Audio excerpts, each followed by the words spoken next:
Hey, what's going on there, my YouTube friends? Hope everybody's had a great day. I know I did. A little work on the truck today. You know, a lot of people have been watching survival videos and, all this stuff that people's got and, things to do if we lose power or, if shit hit the fan, And I've kind of been getting some things together for myself and my family, just in case shit does hit the fan. And I'm working slowly on it. I'm not in no rush because I don't think it's going to hit the fan real soon, but you never know, do we? And in, things that's been going on here in the United States, shit, sometimes you think you live in a third world country or something, But anyhow, besides all that, I'm sure you guys are tired of hearing about that, but, I watched some videos and stuff like that, and some guys, said, get these little Altoid cans and put yourself some of the stuff that comes out of the dryer, pack one of these L cans because they start fire easy and stuff like that. And so I've done that, and I got me an Altoid can, I put me a couple lighters in there just in case, you need them. And I got a couple more Altoid cans that I'm going to take and, put some char stuff in there or whatever so that we'd be starting fires. Just, can never have enough to start a fire because you need to cook, gotta stay warm. Fire is probably one of the most handiest things you'll need, really, and something to filter your water. So fire, you can boil your water. So I mean, fire, it really comes in handy if something was to happen and shit did hit the fan. You got to be able to build a fire. And another couple things I got is, I got this old trusty old Letterman. Now, I've had this Letterman for a very long time. Very long time. I can't remember exactly when I got it, but I got it when they first came out. So, it's a pretty good tool. It's the original. And still in great shape. The knives are sharp. The files and everything are good. So everything's really good with this. It's still in really good shape. The case is in really good shape.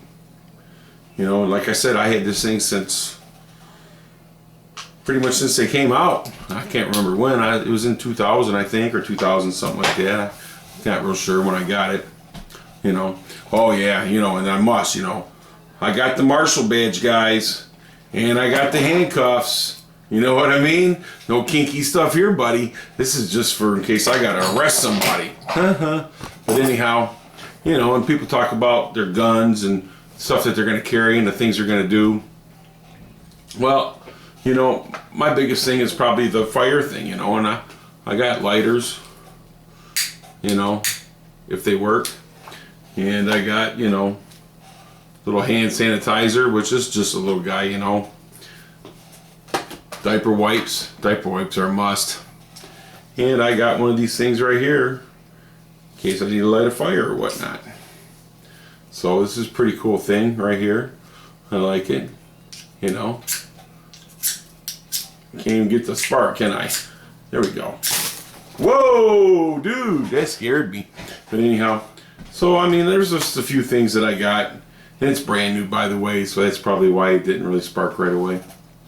So I mean, I'm just trying to get some things together and this and that. If you guys got ideas of stuff that I should have, let me know, because I want to get things together in case shit does hit the fan.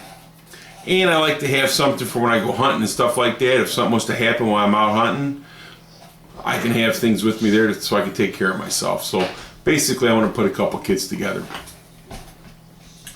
because in this day and time, man, we just don't know what's going to happen. We really don't. Knives, I always carry a knife. I carry a pocket knife with me every day, Story is my nephew, back when he was about 17 or 18 years old, he ran across a car that was upside down in a ditch full of water. And the guy was trapped and he couldn't get out. So this is down in Tennessee. So it was what my nephew did. He was thinking, man, and went down in there, and the guy couldn't get out because the seatbelt was stuck and it wouldn't unlatch. So My nephew pulled the knife out of his pocket that my dad gave him, cut the seatbelt, and released the guy and got the guy out of the car. So the guy was safe, you know. More scared than anything, but the car was upside down in water. You really don't know what could have happened, you know. But that little pocket knife, that may have saved that man's life. Who knows? I don't know how much water was in the ditch. But still, it was an incident. And my nephew was there, and his little trusty pocket knife saved it, you know. And all of us, you know, my dad, me, and my brother, and my nephews, and my kids, we all carry case knives, you know. And, but I think if, you know, I mean, that knife wouldn't be enough. I mean, it's sharp enough, but probably need a little something more for when you're out in the woods and this and that. And I got a hatchet out in the garage that I found. It's an old one. And next video I make, you know, considering this, I'll clean it up and I'll show you guys what I found. It's really cool hatchet, you know, very old, very old. And, you know, and I got this little Kershaw knife. You know, I mean, it's got a little sharpening stone and everything in it. Comes with it. And I've had this knife for a very long time too. You know, because when I hunt and stuff like that, I like to have me a good knife. You know, so I've had this knife for a very long time. Hey man, this knife has come in handy so good. It cut my brother-in-law's son's wedding cake. They had a wedding and no knife to cut the cake. And guess what worked?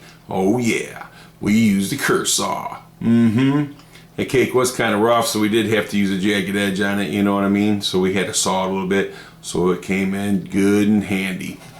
But, you know, like I said, it's got a little sharpening stone that goes with it, so that'll help keep it sharpened. And it's a pretty nice knife, and I've had it for a good long time. You know, and I have a lot of other things that I've got, you know, that I can carry with me and stuff like that in case something happens, and I do. And I got guns, you know. So, I mean, my thing is that I got out of hunting and stuff like that for a long time because I'm AFib. I'm atrial fibrillation in my heart. And basically, you know, it just don't beat right. So, I'm on medication that controls it. Because when I'm not on my medication, at resting, my heart beats at like 180. But on a medication, it beats right around 77, 80, you know, so it does pretty good.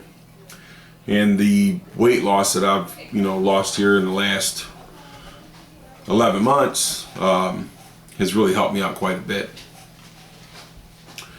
But I'm trying to get things together so that way, if something did happen, and say we did lose our power, and we can't get gasoline, you know, because everybody says, just go to the gas station to get gasoline. Well, not all gas stations have generators to be able to pump gas. So we just really don't know what happened, you know. I have property up in the Upper Peninsula, Michigan. But what happens is they shut the highways down and stuff like that, and I can't get up there, you know. So, you know, my thing is I'm just trying to be able to get things together in case I have to live in the woods around here. Because the first thing I'm getting out of my house because it's going to be a target. People's going to want to come here. They're going to want to loot. They're going to steal. They're going to be looking for food, whatnot. Well, you know, I can do things. I can make snares. I can, you know, there's ways. My family's going to eat one way or the other. You know, I don't know if we'll be eating any dog or anything like that, but more hopefully it'll be more like rabbit, squirrel, coon, you know. If we gotta eat possum, we gotta eat possum. It is what it is. We're gonna do what we gotta do to survive. But if you guys have any ideas of things that you're doing, you know, share them with me so that way I can see if that's something that I can use or something I can do, you know, because I just don't know. You know, and I'm not really worried about it. But if the time comes, I want to be ready, you know, so just let me know what you got. Let me know what you're doing. I appreciate you guys watching. It's a great thing, you know. I love watching your guys' videos. If I don't comment, you're always going to get a thumbs up for me, you know. So anyhow, guys, more of this stuff later, and I will talk with you soon. Have a good night. Sleepy time.